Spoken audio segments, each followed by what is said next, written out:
Pemirsa, pemerintahan AARS kembali melakukan perombakan kabinet. Yang terbaru, mereka melantik eselon 2 di lingkup pemerintahan Kota Manado. Wali Kota Andre Angau dan Wakil Wali Kota Richard Sualang melakukan perombakan jajaran eselon 2 di lingkup pemerintah Kota Manado.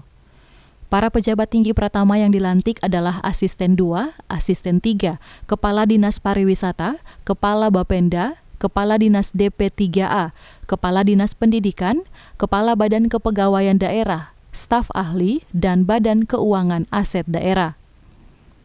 Wakil Wali Kota berharap para pejabat yang dilantik bisa bertransformasi dengan budaya kerja yang lebih maju ke depannya agar bisa menciptakan tata laksana pemerintahan yang sederhana, dinamis, tetapi profesional.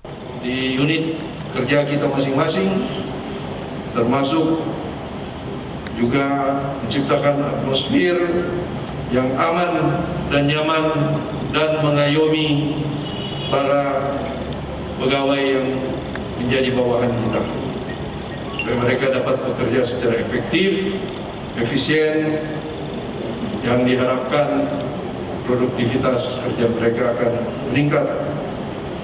Kita harus bertransformasi dari cara pikir dan budaya yang lama menjadi cara pikir dan budaya kerja yang lebih maju ke depan. Karena kita semua harus menciptakan juga good governance yang sederhana tapi dinamis dan profesional.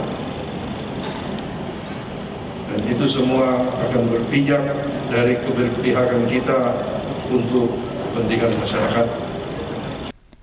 Dalam pelantikan ini, Wakil Wali Kota juga menyerahkan surat perintah pelaksana tugas untuk posisi jabatan Kadisnaker, Kadisperkim, Inspektur, dan Kabankes Bangpol.